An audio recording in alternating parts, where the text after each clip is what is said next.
Welcome into the DNVR Avalanche Podcast. AJ, Rudo, and Jesse coming to you live on a Thursday. It's just not good. Look, much ado has been made about the Colorado Avalanche trade deadline and how they didn't do enough. And I think everyone on this podcast was certainly disappointed with the amount that they failed to do. For what? On deadline day. No, Okay. I thought it was fine because I thought they were being realistic. With And that's exactly what we're going to get into today. I think just about everyone that has been eliminated from the playoffs would rather be in the Avs shoes than in, say, the Toronto Maple Leaf shoes with the number of assets given up at the deadline. And that's what we're going to get into. We're going to talk about all 12 teams that have been eliminated from the playoffs and what assets they gave up, where they sit, what their future looks like, how this affects the league as a whole. It should be an interesting conversation. We don't have to go through all these, but do we have the graphic with all of them? Because I just want to show you the ridiculous amount of assets if we have that one. Cool. Anyway, you take a look at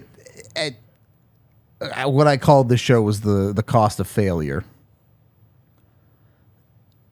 Obviously, if you win the cup, it's worth it, right? It doesn't matter what you gave up. 10 times out of 10, you do it again. Always worth it.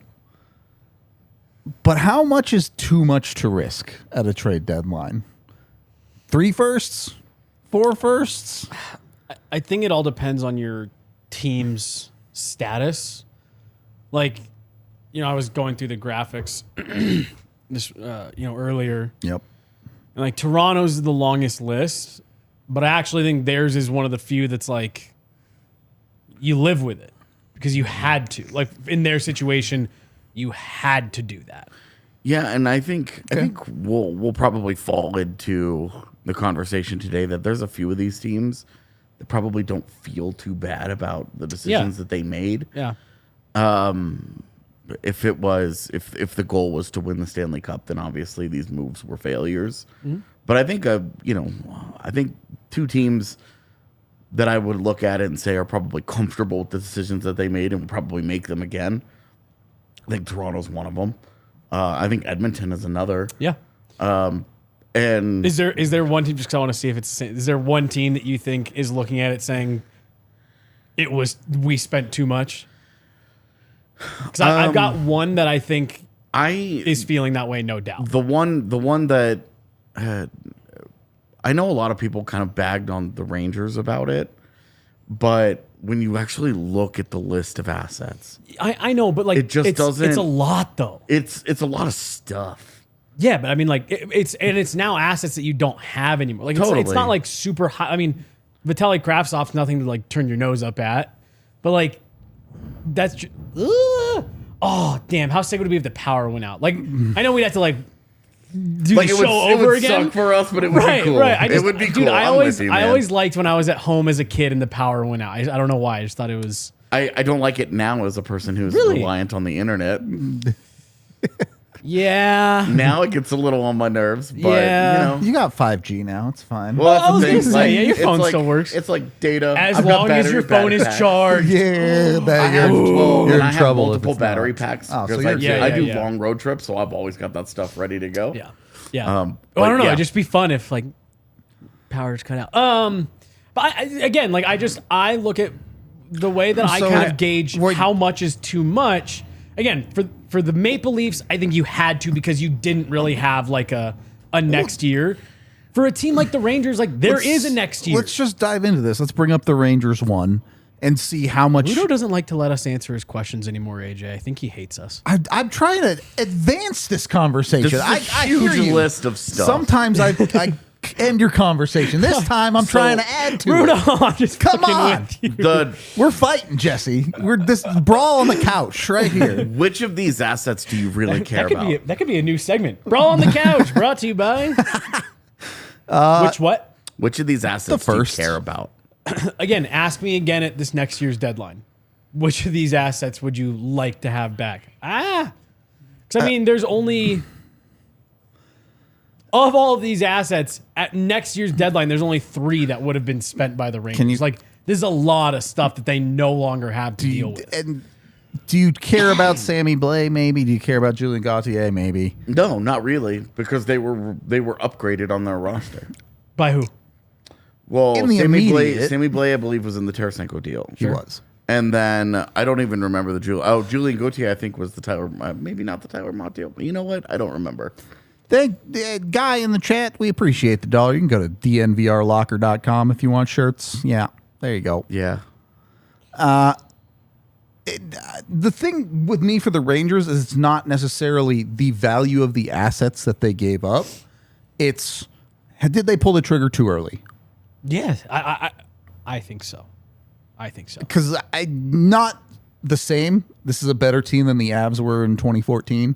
Yep. But it feels kind of similar where the Avs had that year and they thought, oh, we're in our window. Let's go. Well, and then brawling the couch is off. I agree with everything you're saying. This is I where agree with everything you're saying. You We're both brawling with AJ like, now. did Chris Drury look at last year's success and misread where his team was versus this year? And then he also sees what's going on around him. And he's like, oh, okay. This is it, dude. Like, but the other thing is how much of it is a gift that Patrick Kane was like, I'll only play for the Rangers. Well, but it's actually why I think that they won. And I even remember us talking about it last year after the Rangers got eliminated. We all said the one thing they've made huge strides. They bounced back really quick. They expedited the rebuild by doing the right things. They got Igor Shesterkin. And now you just can't overreact to it. And that's exactly what they did. That's why I don't think your comparison to the 14, 15 Avs, again, different makeup and stuff like that, but like the philosophy is flawed in the same ways, where it's like, that wasn't actually who your team was. Any objective person that looked at those two series that they won and said, holy smokes, a lot went your way. Like, just take the experience, take the house money and go. You made your move with Tarasenko. Patrick Kane said, I'm only going to play for the Rangers. He was going to go to UFA this summer. Why? They should have just waited and given that dude a multi-year deal. Now, you don't know if they can keep him. Probably not keeping Tarasenko. So, like, they upgraded those guys on their roster in the immediate, but, like, now they have work to do and fewer assets to do it with. I was watching this in real time and thought it was a massive mistake on the Rangers' part. I thought they should have stopped at the Tarasenko deal. That was your upgrade. That was your reward for the team for accomplishing what they've accomplished. And like now they have to actually like get themselves out of a situation they elected to put themselves in. Yeah, I mean, they might be staring down the barrel of trading Alexis Lafreniere for Seriously. And like, because they need to give him a new deal. And how does he fit? Exactly. What are they doing with Kakko? How much money can they already really decided to spend on pay Hedel of that line, so yeah, which valid, I think. Yeah, totally I mean, fair, of the guys, like, yeah, he's the easy one that you were like, we're very comfortable paying the guy who's been good for multiple years. Yep. Right. Mike, let me ask you this: would you feel better about the Rangers if they had made the second round at least, or is that just that meaningless? I mean, yeah, I'm with AJ. No. Okay. I mean, so we were talking about the Maple Leafs. I think is a good example here. If we could bring that list up. Also, this is a brutal gigantic list. Yeah. And so The this font is smaller. That was my favorite part about it. This is a list where, unlike the Rangers list, you look at valuable assets There's a lot here. of stuff Okay, here. Pierre Engvall is a good middle six player, bottom six player, whatever You you got want to Rasmus classify him as. Sandin right after. Rasmus Sandin is a legit young player, and who got to Washington, by the way, and went And bananas. balled out, like, yeah. looked awesome. You're talking about multiple first round picks that you've given up, Multiple seconds. seconds, a third and a fourth, to multiple thirds actually. and while Abramov and Gaudette aren't really, and Anderson and Gogolov aren't really like High end or anything, those are more but of like what the Rangers gave up, where they were like, this is stuff. Mm-hmm. You are talking about like they go hard in the paint here. Yep. This is as hard as I can imagine the team goes at a deadline, and they won 5 Yeah. Yep. 5 games. playoff games. And, You won 5 of them. the only reason I don't think that, again, you're right. Like, they don't feel good about this after 5 playoff wins.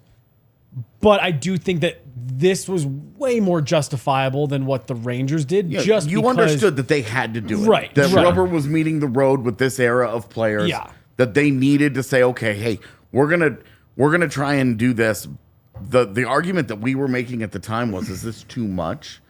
You turned over a third of your roster. Right. And it wasn't a roster that was in need of that much overhaul. Mm-hmm. It might have just been a little much here, and because when you start moving around like Pierre Engvall and you're like, so they went out like, we're going and getting Noel Acciari to replace Pierre Engvall. Oh no.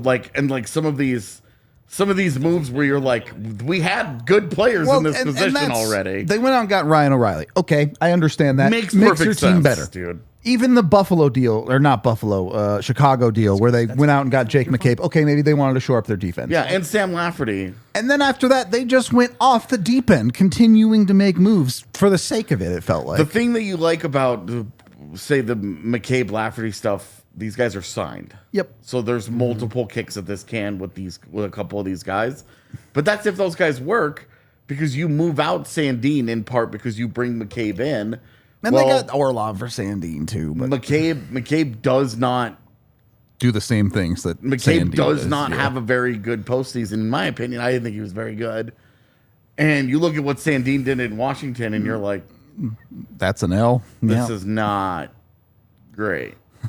I mean, the only way you would have walked away feeling good about getting rid of everything that you did is had they won the cup, right? Like, it's. I mean, if you'd made a deep run, you're kind of like, look, we gave it our best shot, right? I think to win 5 games, and I agree with what you were saying though, that it was just time.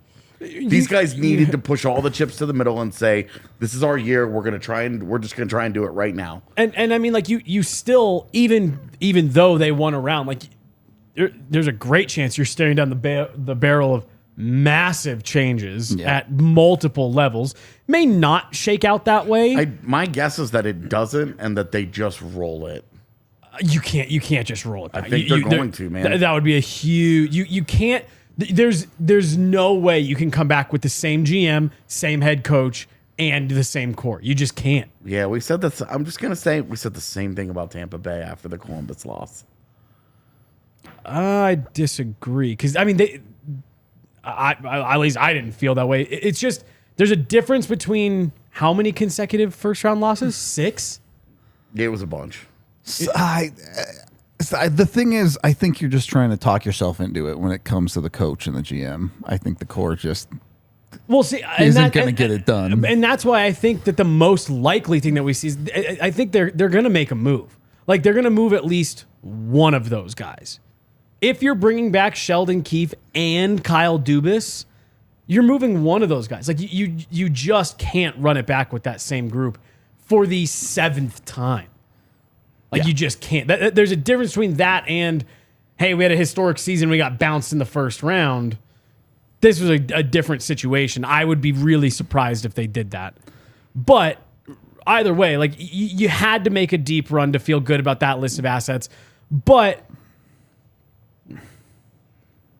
they were the one team that had to do it, that I felt it was the most justifiable when we were watching them do it in real time.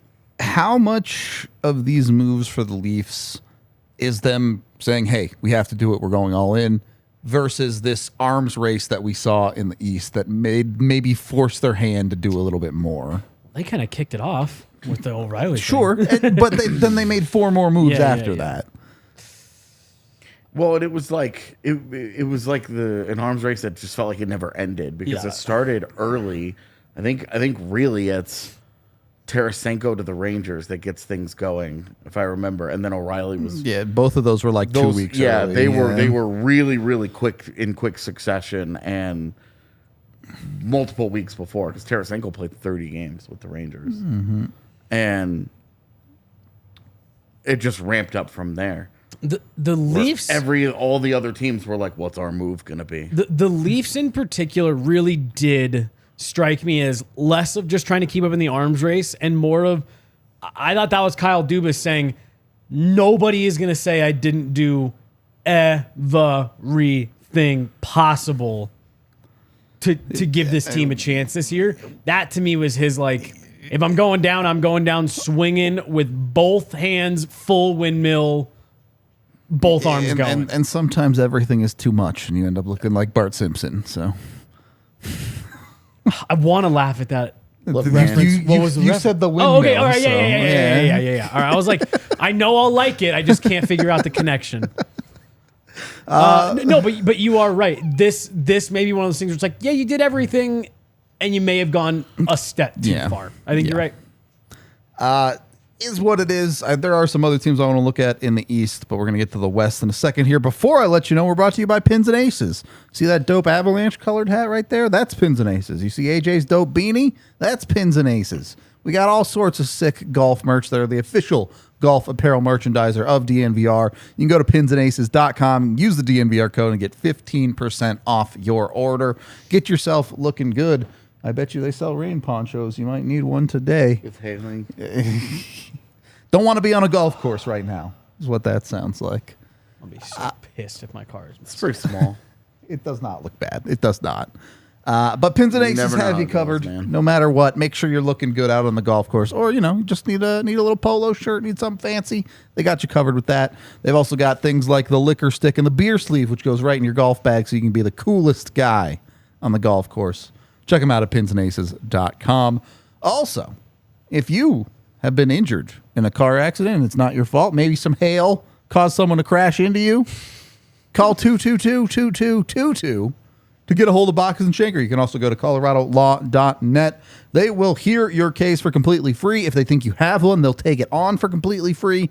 They cost you nothing until you win your case. Absolutely $0 coming out of your pocket. Do you think Bacchus and Schenker has somebody that has a TikTok account that just watches dash cam footage to be like, that one? Yep. and is like, oh, that dude's been wrongfully injured. That dude's been wrongfully injured.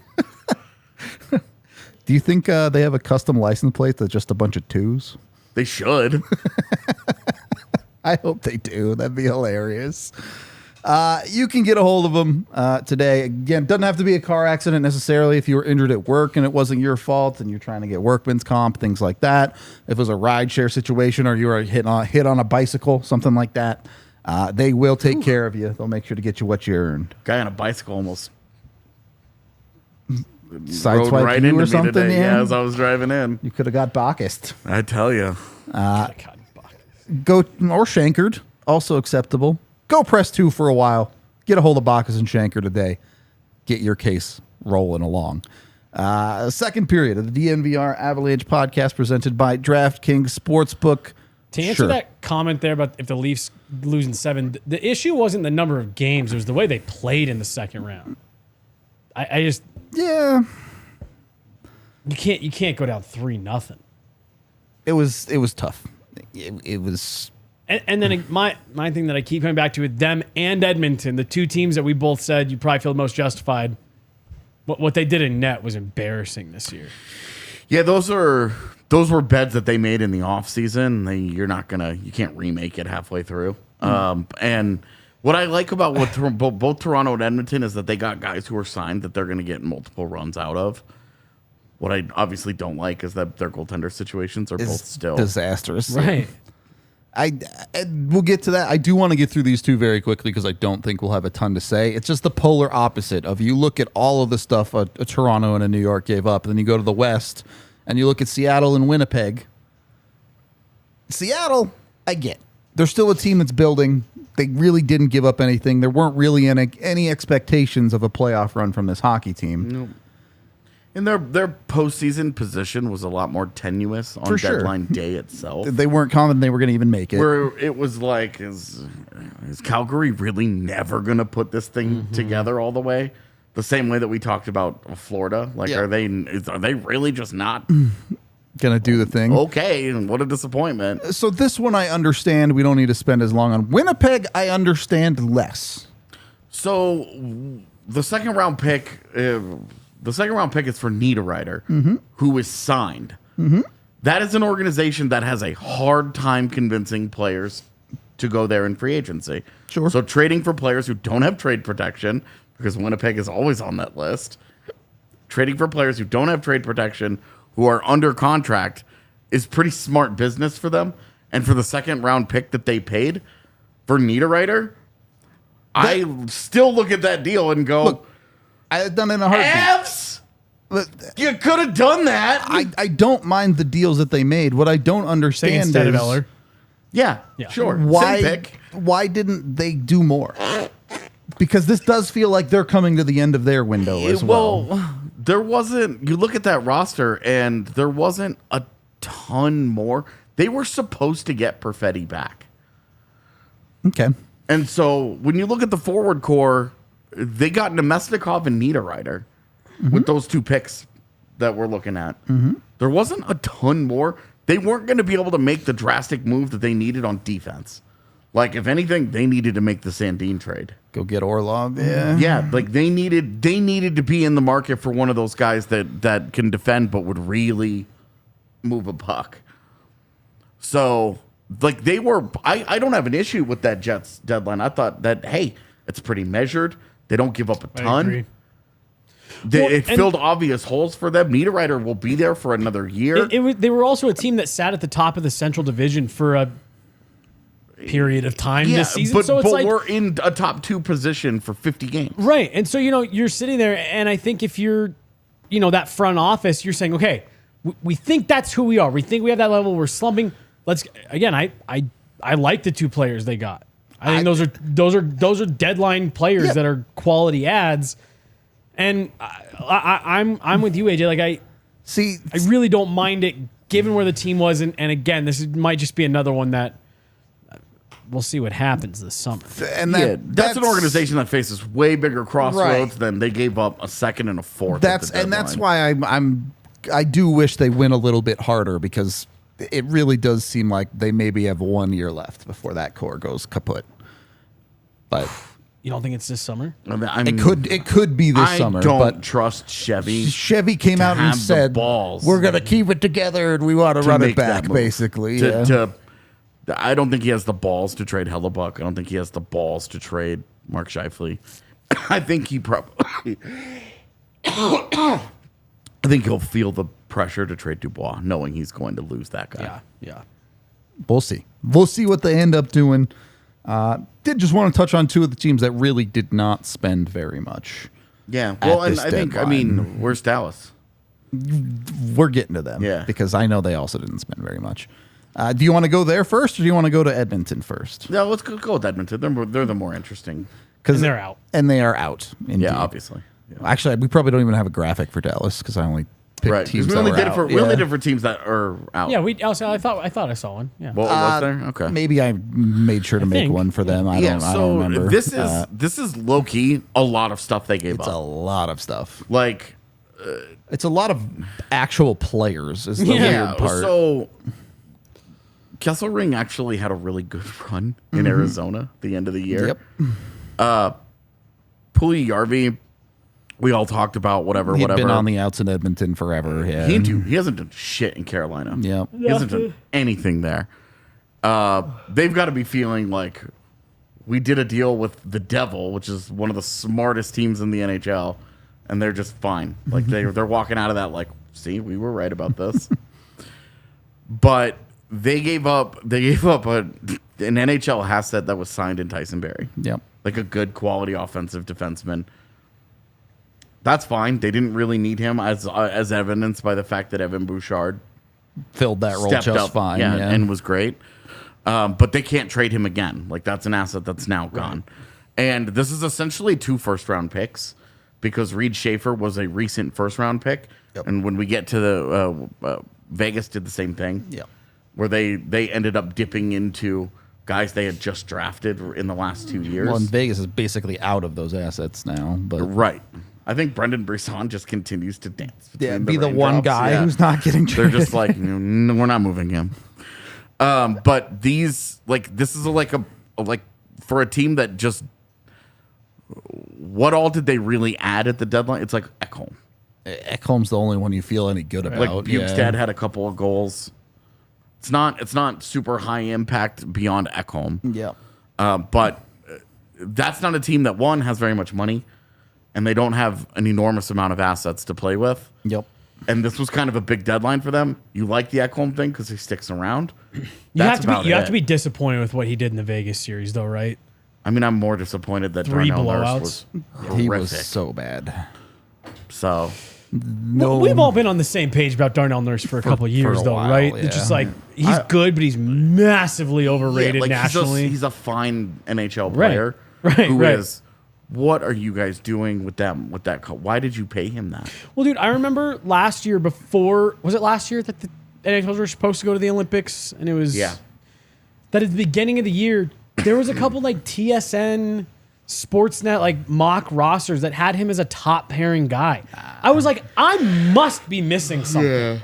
I think you could make an argument for him on the roster as like on Team Canada. Sure, near the bottom of it as a guy who you're like, hey, you're going to go be an offensive defenseman for us. Please don't play defense. I mean, absolute. What's the difference between Darnell Nurse and Evan Bouchard? There isn't much of At absolute most, you could maybe talk me into him being like the 8th guy.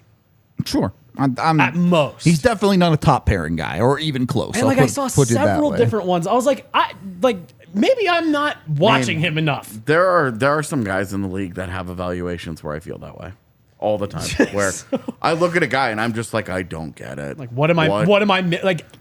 I almost have to be missing something. Yeah.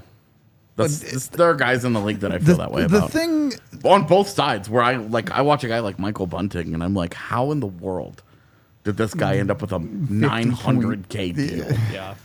Yeah. Like, I understand he was a point per game guy in like 20 games or whatever, but he kicked such a way too dirty much player. talent there. Oh, well, and you're just like going through. And there are some things that absolutely blow my mind with NHL evaluation. Yeah. Darnell Nurse was one of them. Like, I understood the Seth Jones thing. He was coming up on UFA. He had been a massive points producer and taken on number 1 minutes for a long time. And there were times where he was successful in them. Darnell Nurse never had that going for him. I'm with you. Anyway, sorry, we're derailed. But anyway. It's the way these shows go. I agree with that last comment there. Like, if you're going to put Darnell Nurse as a top pairing guy on Team Canada, Sam Girard's in the mix somewhere. If you're taking Canada's pool of talent on defense and misevaluating it that poorly, why not? Right, that's why what not? That's silly. Cool. But the thing whose line is it anyways at that point? The problem none of it matters. With Team Canada is they get to their like bottom 5, 6, 7, and they just pick random guys every year. It feels like that fit what they need. But yeah. Anyway, different show for a different Team day. USA World Cup roster. Yeah. This is what we need. It's like, all right, Herb Brooks, take it easy. You could just go get a better player, but you need that guy. Okay, sure. Buddy, you might want to look at Jeff Skinner's last few years. He pulled it back together. I don't know if he's worth his contract, but he pulled it back together. He's a lot closer than Darnell Nurse, in my opinion. So I read that as Jeff Carter at first. I was like, we had mentioned you. I was like, I don't know about that guy. He's bad. I don't know if I'd say he pulled it back together. But hey, if he can get away with not getting suspended for headshots, that's his secret weapon. Well, they were like, why suspend him? He's going to be scratched anyways. That guy like single-handedly beat the Avs this year in one of those games. We've mentioned. I know. We've mentioned this a bit during the season. Are there bigger repercussions to this arms race in the East? Is there going to be a flow of talent out of the East to the West here, or is this? So it goes a little bit back to yes, yeah, and it goes a little bit back to what I was in theory talking about with the Rangers, where it's like those are now spent assets, regardless of how you feel about them. Like those are obviously assets that allowed them to get deals done, bring guys in that they thought helped around the fringes. They no longer have those assets, and they're not the only team out East among the contenders that are like that. I don't even know if we have a graphic for Tampa. We should. But like, we should. Yeah. Yeah. You know, and they're in a much different situation, but like, my goodness. That's a lot of picks. Yeah. And again, this is one where you care about the first, you care about the second. You probably care some about the third just because you can move them every year for something. Yeah. Yeah.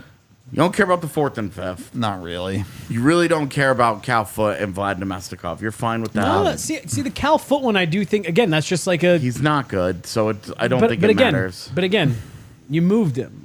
And now you don't have that kind of move. It is an asset. Right, Yeah. it's an asset. If he's not good and nobody cares, then they wouldn't have moved him. They moved him because they had to match the money. That was money in, money out. That's the... Okay, so you have one less guy that you can move for money in, money out. The problem is that the guy they did all this for was Tanner Jeannot. Yeah. Right. And it was a nightmare. Yeah. I'm not saying that one was predictable, but... I didn't like the Brandon Hagel move. And right now it looks great. And somehow they made it work. I mean, right now it just looks great. The guy gave you a 30-goal season. You don't care. And they've done that repeatedly, and it's like, well, you trust Tampa with Tanner Jeannot to figure it out too. Not this time. That's the thing, is that you were looking at it and you're like, okay, that is an enormous amount of assets for Tanner Jeannot. Yep. It gets to be, you're like, oh, 6 assets, because you're like, dude, what the Tanner Jeannot? Are we for real with this? But only thing he's got going is he's what, 23, 24? Yeah, he has a 20-goal season under his belt. Yeah. In which he played way over his head. But and he shot like 22%. Yeah. Like some very predictable things are happening with Tanner Jeannot. Yeah. Where you're just like, Tanner Jeannot or Brandon Yip, what's the difference? So, that's one where you look at, but with Tampa Bay, Tampa Bay's so far down that road. Right. Where they're like, we are absolutely maximizing these guys to the very end of, the bitter end.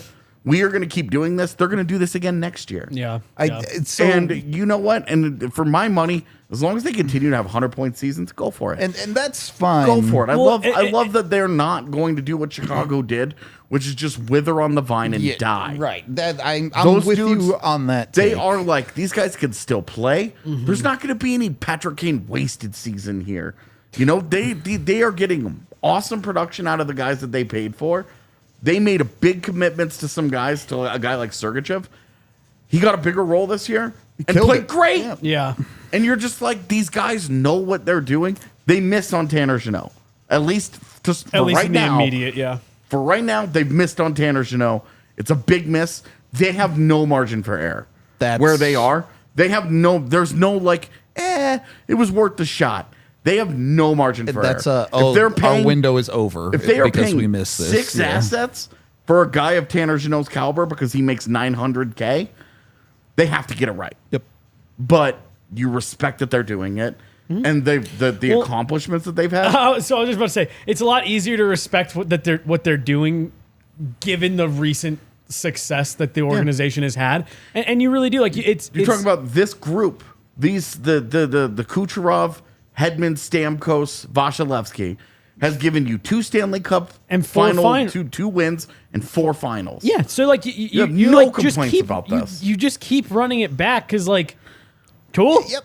You keep running it back until it stops working. Right. And then when it stops working, you say, is this a 1-year anomaly?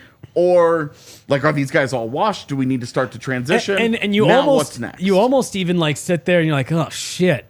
The first time in 4 years they're getting a full off season. Andrei Vasilevsky looked tired by the end of this season. And that he is the other part of all this.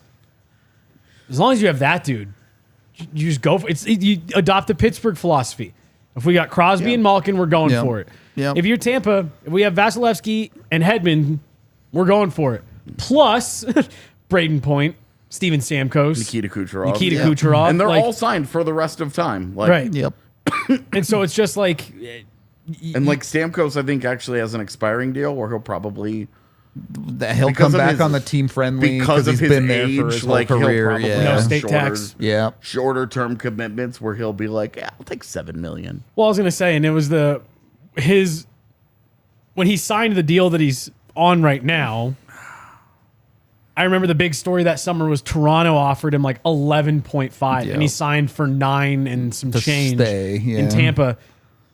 But I remember when the details on it came out, and the real cash he was taking home was money, higher in Tampa. Because Toronto's tax is 40%. Right. Yeah. So it's they do have an advantage there as well to get these guys signed. And Steven Stamkos taking 7 to stay there is still more real dollars in his pocket than a lot of other markets. Yep.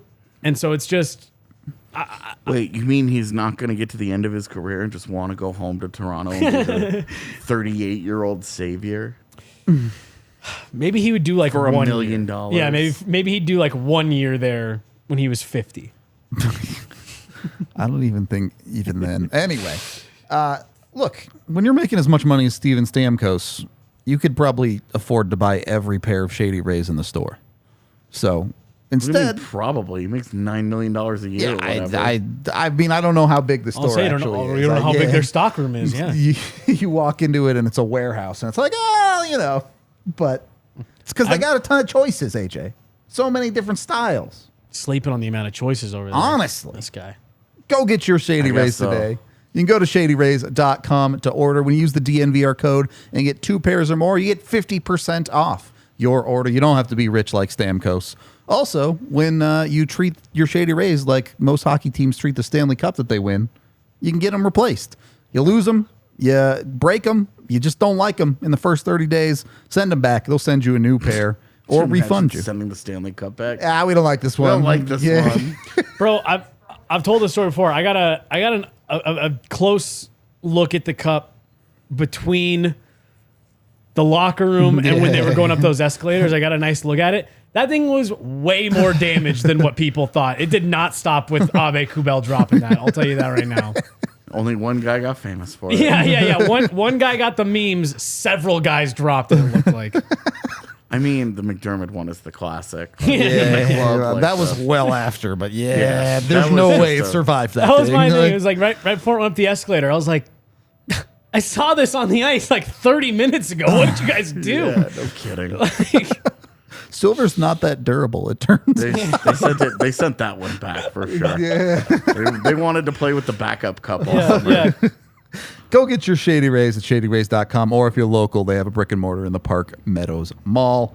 Also brought to you by the wonderful people over at FOCO.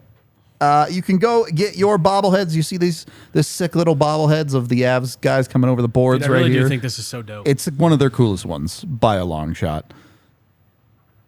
As Jesse plays with it, he's got a couple at home too. So you can go get your bobbleheads. They have tons of other options, including licensed apparel from pretty much every team in the country. So you can get your stuff that you need from FOCO. Use the DNVR code. You get 10% off. Go check out their merch at FOCO.com. Third period of the DNVR Avalanche Podcast. We have some more teams to get through here. We'll get through them in a. I mean, I guess I don't know. Tiff, speed run a couple. Just throw one up and we'll YOLO. Yeah, I mean, LA gives up a lot. Oh man, New Jersey. Yeah, New Jersey did give up a ton. New Jersey gave up a lot, but their big thing was that Timo Meier's the big move. Yep. And their hope is to keep him long term. Yep. If that's the case. Worth for sure. It pretty straightforward for them. While they did give up a lot, they're still very much on the upswing. Well, and you get that's a good young player in Timo Meier. In his prime. That's a summertime deal that you happen to get done at the deadline. Yeah. Yep. And so you feel better about it. Again, I get I've got New Jersey on my New York Ranger watch for next year, where it's like, don't go over the top. Just like you're building a really good thing here. You got a lot of really good pieces. You got a couple high-end pieces. Yep. Yeah, they have 2 top 5 picks on defense that still need to full-time graduate. Yep. Right. And so it's like, you see this list of assets and you're like, don't get carried away. You like the Timo Meier deal. Have that be your big deal for a couple years. If you want to nibble around the edges next year, give up fourths. Right. Yeah. Great. Maybe you dip into a second. If you really like a guy. Right. That's where this list is really palatable because they don't. Right. You keep a lot of the meat. They're not all in assets. 1 year. Yep. I see 3 of these picks are next year. Yep. But 2 of them are a 4th and a 7th. Right. A 2, a 4, and a 7 from 1 year. Okay. Well, when you get to the deadline next year, you're going to have to work around that. And the first they give up is a mid-20s pick this year. Yep. Yeah, and you give up a former first rounder in Mohamed Doolin, but you don't worry too much about the other guys. Yep. This was an easy, hey, they got better. They made a big move. it was fine. They It's managed really to get better this year and fine. keep it under control in the future as well. That's a really measured given what they got in return. Next, They're good. This one I think is a little tougher sell. this one was just They don't LA's bring deadline was just weird. Yeah, you hate it to was see them move just Jonathan weird. quick. the Gavrikov Korpisalo thing clearly Didn't work. Gavrikov had his moments in LA.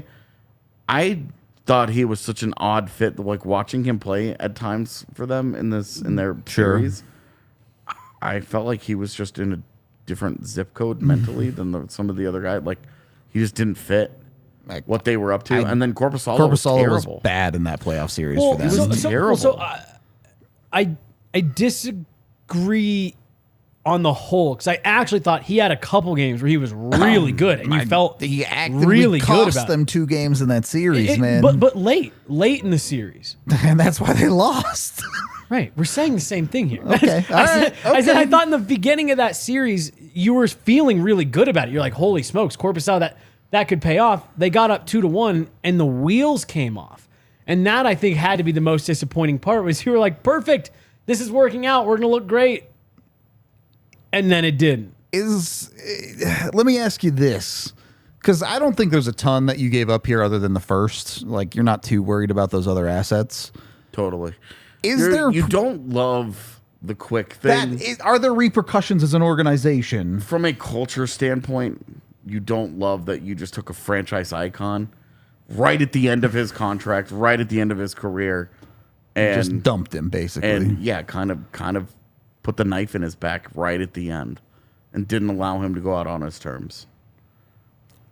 I think from a culture standpoint, there's something to be said for, look, you're trying to win a Stanley Cup. And he's not good enough. This isn't the feel-good Olympics here. Yeah.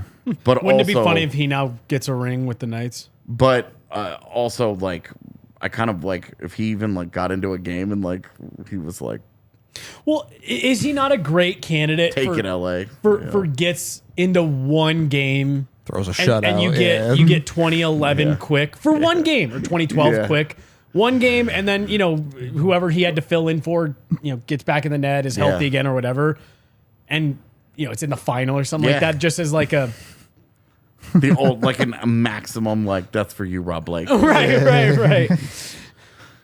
Yeah. I don't think there's really major repercussions there. I don't know where there would be, but also if you're Kopi and Doughty and you're looking at the end of your career, it's like, oh boy. All right, I see what's up. The second we suck, we're out. Yeah, like the second. Yep. Who's next? Dallas is technically still in, but did want to put this one on there just because of how little they did end up giving up. Even the Guryanov deal, he was terrible for Dallas this year. Yeah. So I mean, Dadonov and Domi. Yep. I mean, he hasn't like lit it up. I actually think Dadonov is the sneaky, the better acquisition. Yeah. Domi has 11 points in 13 games in the postseason. Yeah, he's been good. Like, he was bad in the regular season. Yep. And then in the postseason has picked it up. That was what I think was so disappointing watching him in Carolina last year. Is like his style of play is supposed to be that cliche, like, oh, he's built for the playoffs, goes to the dirty areas, likes it to the front of the net, mixes it up after whistles.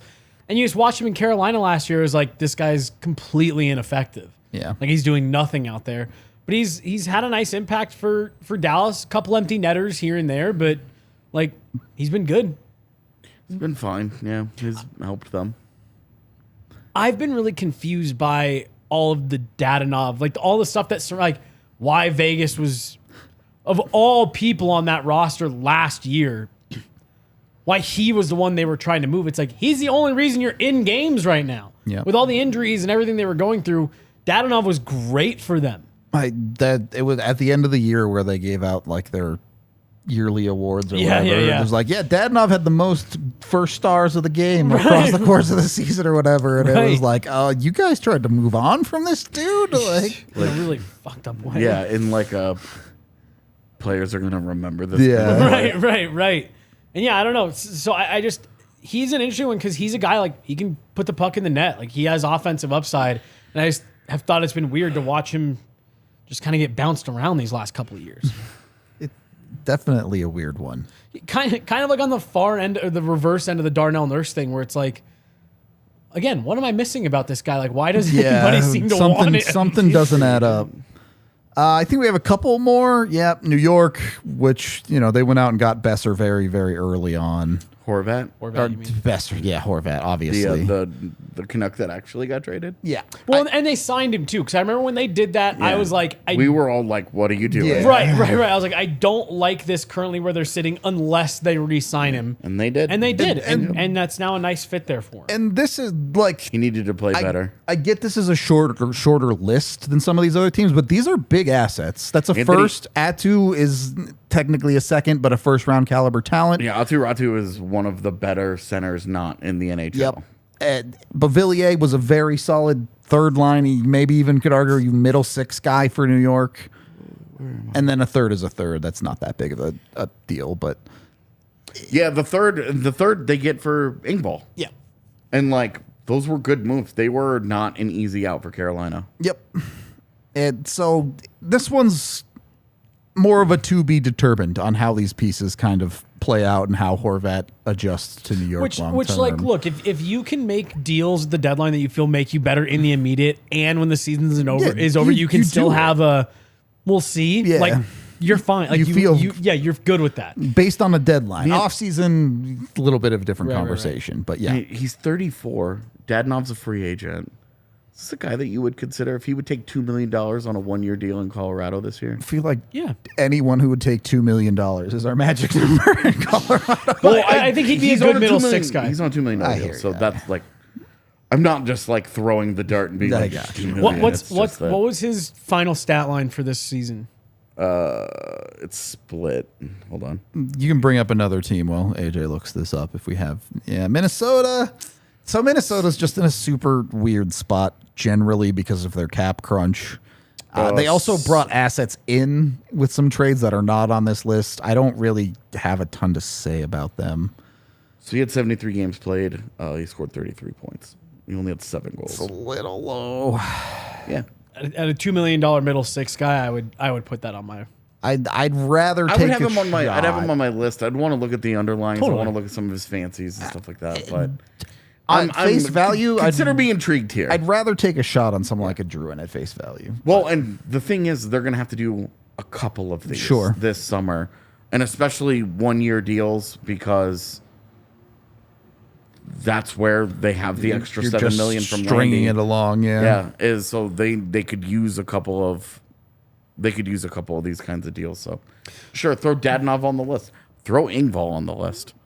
Now we're talking about Minnesota. Throw Gus Nyquist on this list. I actually love Gus. He's getting he's starting to get a little old, but this was a really fascinating. Like it looks like a lot. They moved a lot but here. It's really not. But it's a lot of middle of the road assets, and it was for middle of the roster players. Like I don't even know if it's middle of the road. Schuster and Nestorenko's NHL careers are done. You correct. Greenway had 8 points for them this year. He's another guy that I've. He had that one Olympics where he was good. Yep. He was fine. And everyone was like, this guy's going to be a star. I was like, this guy looks like kind of a bottom six. He'll be in the NHL for a long time, going to the net and, being a pest and stuff like that. But I just never saw the offensive upside that people talked about with him. And then the picks are all mid-rounders, so you don't super care about those. They're mid-rounders, again, for middle of the roster players. Yep. But you look at where this leaves them, because you look at the years here, they dip into the middle of these in 3 different years. Yeah. It's not all of them, but look at where the Avs are, where they have traded a lot of those picks. Yeah. And now they sit there where it's like, hey, they only have first rounders. We don't have and a ton of fifth-rounders. mid-range assets for sure. You don't have those mid-range assets. It gets even harder to make deals because you can't, you're only looking at, hey, we're not. So for just as an example here, one of the things that I have started putting together that I would really like for the Avs to look into this summer is trading some sort of a pick or whatever for a guy like Sharangovich from New Jersey. An RFA who's going to be pretty cheap that I think could fill a job in their middle six, right? Yeah. Kind of a Burakovsky-esque deal. Stylistically. They don't have seconds and thirds to mess with. So there's a cost here when you do this. Do they not? I don't know. Toronto's trading picks from 2026. Well, and that's the thing. If they want to do that, they can. They can absolutely do that. But how amenable is the team that's moving to a pick that far out? Yeah, sure. New Jersey's like, great, so we're going to get second and third round picks in 4 years. 4 years. Like, great. Right. Those are probably assets that we won't keep. We'll probably trade them at some point in the next 4, whatever. But that's a kind of thing where you look at that and you're like, the Avs are they're hard pressed to make those deals right now because they don't have those assets. So when you give away a lot of them, like Minnesota, look, they gave it away it's for Sundqvist, it's for Nyquist, it's for Marcus Johansson, and Mojo comes back, he re-signs because it went really well for him there. We'll see about the rest of these cats, but I liked their deadline because it's very safe. Well, they're just so backed into a corner from their cap problems that, dude, I don't know. The Minnesota Wild have been this amount of good since 2006. Yep, pretty much. Just like because they don't ever get out of the first round. Yep. They've gotten out of the first round like 4 or 5 times ever. If they don't play the Avs, they really don't get out of the first round. Right. Yeah, 2 of those have come in upsets against Colorado. Yeah, so. But I don't know. I just, they're another team that I never take them seriously. It's to me, all of those moves, they're just kind of nothing moves. Like you said, they're all middle. Yes, some guys that are fine, good, middle of the road caliber NHL players. They'll be on your roster. You said Marcus Johansson resigns. So great, he's a good player. The thing is for them, I think. Nothing they do moves the needel. And that's, I just don't know that they can. $14 million cap. Right. You're just but I mean, well, they haven't even when they had Parise and Suter, it was just more and more. I agree. Just keep wasting Kaprizov's prime. I get you there, and I agree, but I think a little bit of this is I'm saying let's not spend 2026 and beyond. We're spending none of that. That's our haul for once we get past this cap, and then we actually push. And again, I just Kaprizov. You only get so many to years come over, for sure. Yeah.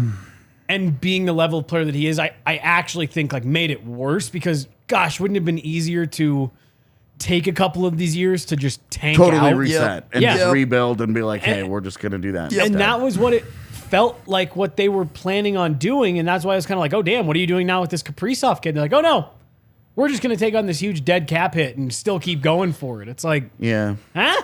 This is weird. Kept the players. This is weird. You just kept the players at that point. Yeah. I mean, even if you kept them for one more year. Keep them for a little bit of time to try and lessen that blow. Right. I just I don't know. The buyout, and I still to this day have never heard a good, really good argument for it. This is why they had to do it. It's like they just didn't want to. They didn't want to have to play Zach Parise anymore. Yeah.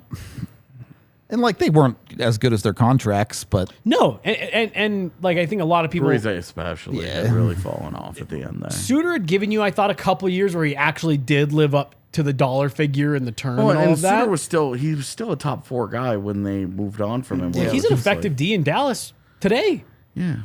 They're about to lose Matt Dumba in free agency. Yeah, that's going to be a problem. Curious what that market looks like. We got a couple more to get to. Why didn't you at least keep Suter? Buy out Parise. Keep Suter. Do you think there's a world where Matt Dumba's market goes like John Klingberg's? And just nobody's there. And he gets to the end where he's like, hey, I'll sign somewhere. I'll sign an expensive 1-year, $5 million deal in Colorado to be their third RD. Score 40 points or whatever. And have a big year in an offensive system surrounded by good players and go get paid elsewhere. I definitely think that's an option. I'm low key kind of rooting for it because Matt Dumba's never been as good as his reputation. Yeah.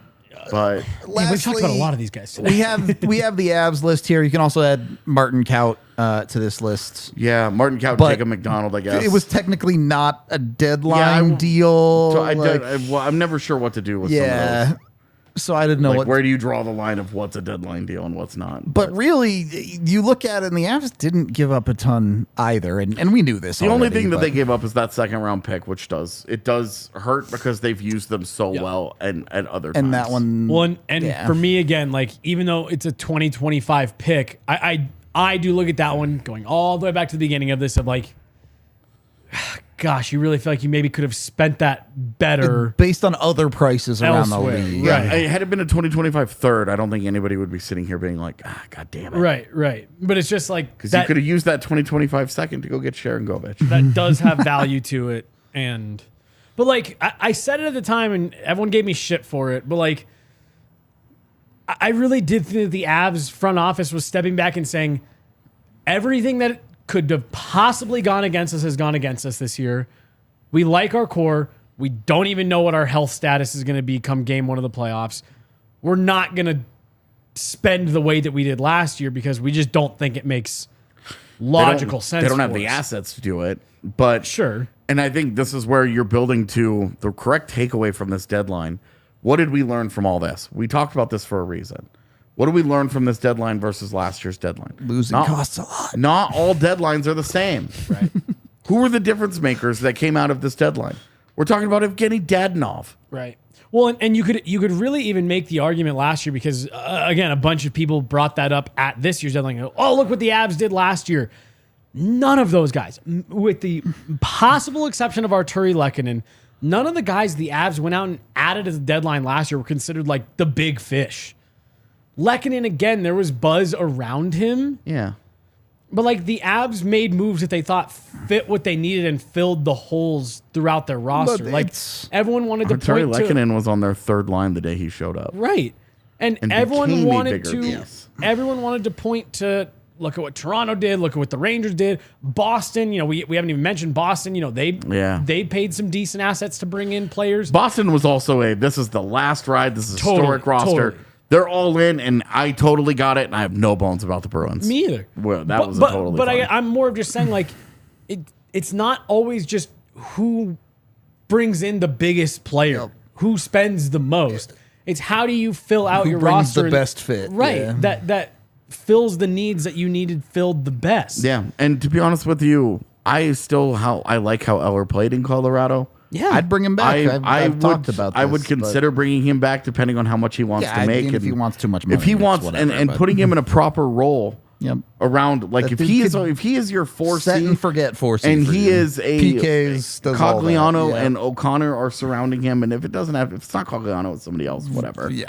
I don't know what they're going to do with the injury. I don't know how that conversation goes, but I'm just saying on your fourth line, like you feel completely differently about Lars Eller versus Lars Eller ended up. JT Compher was so bad that Lars Eller was your 2C at the end of that series. Yep. Yeah. So and I think the big takeaway here is that the deadlines are not the same. You look at the difference makers. You look at the prices paid for guys. Even a guy like Timo Meier really struggled to fit in. Bo Horvat was not a great fit for the Islanders right away and struggled to fit in. Now, those guys, when they get, if Meier stays in New Jersey, Horvat has signed the extension there. Like you expect it gets better for them. But in terms of impact this year, who moved the needle? Because big move for Ryan O'Reilly. Ryan O'Reilly did not get them where they needed to go. And we talked about this with Tampa a little bit too. If you're going to make the big move at the deadline, you can't miss. Missing the big move, giving up a multiple firsts, giving up grade A prospect, like what Avs did with Lehkonen. And then watching them walk in free agency. Yeah. It really hurts. And that is the other thing to keep in mind with Lehkonen. The Avs gave up big assets because he was an RFA. Yeah. They knew they could keep him. Right. Maybe not to their advantage in year one, but they kept Josh Manson. Yep. Right. How they kept Andrew Cogliano. They kept all these guys that were like, all these rentals. They kept them around. Yeah. You can argue they shouldn't have done that, whatever, but... I mean, again, the Manson one, because of the injuries, you don't feel great about, but like, are there any other of those extensions from last year's deadline that you're like, oh... No, I mean, you feel great about Lehkonen. Yep. I mean... Like, Cogliano gave you another good year. You look at the year that Nico Sturm had in San Jose, and you go, it might have been cool to keep him. Maybe you should have kept that guy, too, yeah. Yeah. But he didn't ever show any of that in Colorado. You're not wrong. So... It's just... It's again, I think, and your point, AJ, of like players struggling to adapt on a new team, that's something that I don't think it's talked about nearly enough. Especially if you wait till deadline day. The more often than not, players, big name players that you think are going to be high impact guys that are brought in that late in the season, it just never really gets there. Yep. Like I remember, I think it was Ryan Miller to St. Louis. Yep. That was at a time where everyone was like, this is the only thing they're missing. It's going to push them over the top. And he just never really acclimated. Clicked, yeah. And I feel like ever since then, you really see teams shy away from adding starting goalies at the deadline, right? And I think that extends beyond goaltenders, is my point here. And you really do just have to. It's not only is every deadline different, but every team has to approach the deadline in such different ways. I mean, just in this show, we've talked about a team like Toronto, who this is it. You had to do everything. You had to push everything to the middle.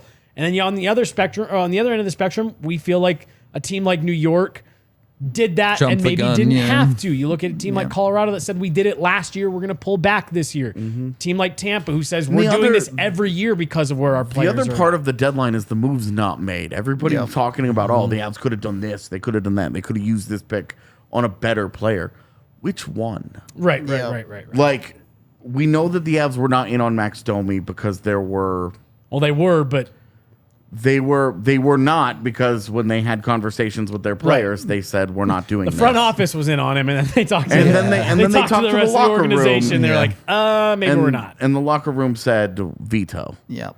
And they listened to the players on that. And you could say, well, Max Domi's a better player than Lars Eller is, and he's whatever. But if the players that don't like the guy the moment he walks into the room, they're not going to suddenly click and go do something special together. The one I come back to is Nino, really. And like you could have the conversation about Nino. I mentioned it earlier for a reason, but you also look at their biggest hole. It was 2C, and Nino doesn't. And they don't solve that 2C thing at the deadline, and it's now the number one focus of the offseason. But once again, which guy would you have wanted? Yep. We've had this conversation, but again, O'Reilly was gone at that point. Right. Taves was dealing with long COVID at that point. Right. Adam Henrique got hurt 2 weeks before the deadline. Yep. Like they just that market disappeared. We were legitimately having people have this talk themselves into Kevin Hayes. I'm glad they didn't do that.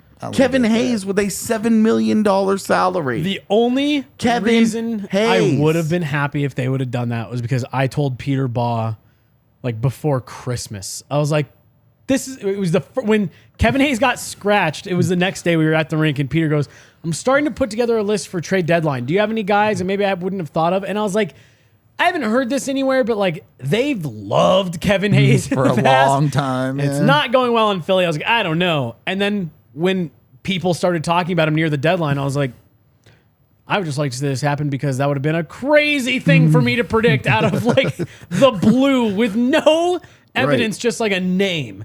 But it's based on the fact that the Avs love circling back on guys. Yeah, but there's so much money and so much term left on that deal. Nick Schmaltz isn't even playing center in Arizona. Like, do I think he could do it in Colorado? Yes, but he would need some very responsible wingers. Yeah. The Avs have a couple of those that they could put around him. Great, but there's a conversation, and not only that, but Nick Schmaltz is going to cost you assets. But he's signed for 3 years, so if it doesn't go well, you're kind of in that room. And when you're talking about trying to win now, this ties back into our earlier conversation where you're taking Nick Schmaltz from the wing, throwing him into a system he doesn't know, and saying, "Hey, go play 2C." Yeah, good luck, man. Go play 2C on a championship team. You've got 17 games to figure it out. It's a big ask. Put it that way. Yeah. Those are moves. Those are moves that just get made in the summer for a reason. Yep. There's also, when you get into the summer, how many more players are going to be available? Yep. You know, like I'm sitting here talking about Sharon Govich, whatever, just as like a middle six wing, blah blah blah. You but can fill that name in with a dozen guys. You go and you look around the league and you say teams that are cap strapped, they weren't going to sell at the deadline if they thought they could win a Stanley Cup. A team like a Toronto or a team like the Islanders that is now pushing right up against the cap ceiling, and have really hard decisions to make. The Edmonton Oilers, they're going to have to give. Wow. The Edmonton People ain't Oilers moving, apparently. The Edmonton Oilers might have to give away 3 players just to be able to make the salary cap work next year. Like, they weren't going to do that at the deadline. So your opportunity to make more substantial moves is way larger in the summer than it is at the deadline. And the reality is that this was not a good deadline for Colorado's need versus what was available. I think that's a great way to sum it up, AJ. This Brad person's making me laugh. It's like the 4th player. They've been like, he's terrible. I had a coach. I think I was like 15 or 16. And like we were talking about the other team and, I guess pre-scouting, if you want to call it that. And he listed off like 2 or 3 guys, and us in the locker room were like, oh, that kid sucks. Oh, that dude's terrible.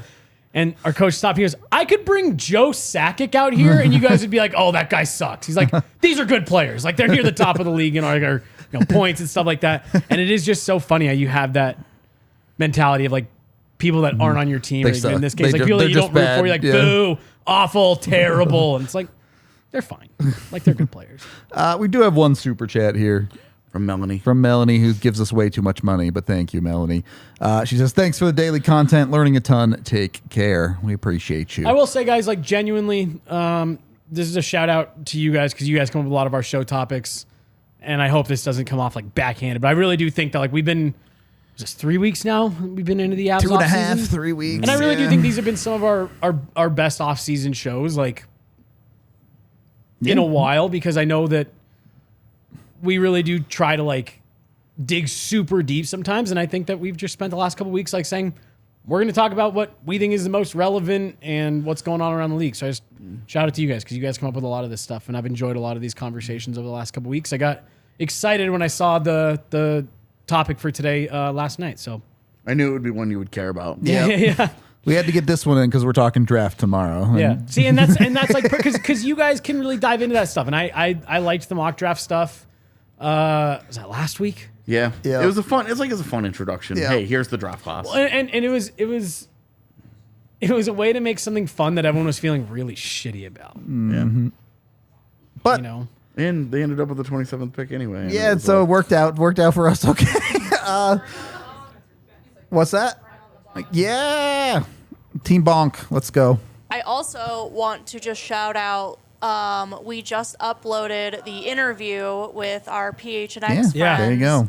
If you had any questions about the Tampa Go check out Jesse and Megan talking to Craig Morgan about the Coyotes hopefully staying in Arizona. I was going to say, dude, Craig had...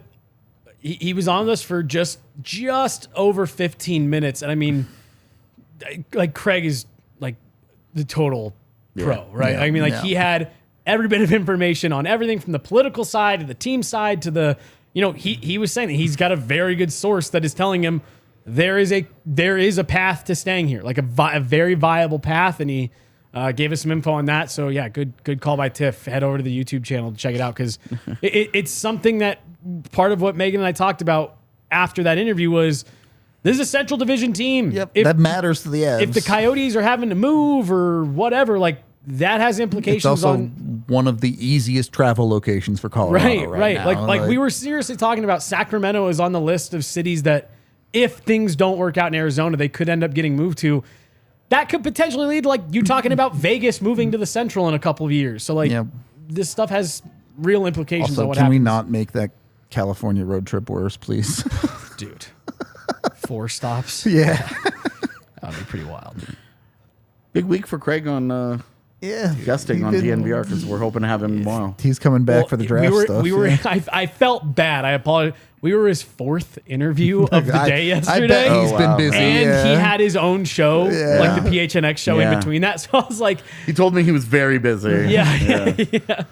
So no, we were giving him a hard time. So you could hear like voice was getting a little raspy, and I was like, I know you probably answered this question 7 times this morning, but all right. Wrap this thing up. I do have a new video dropping tomorrow. I'm doing a series grading the Avs season as a whole. Now that we're a couple weeks away from it, we can be a little bit objective about things. So tune into that on the YouTube. Basically, if you're not subscribed to the YouTube, what are you doing?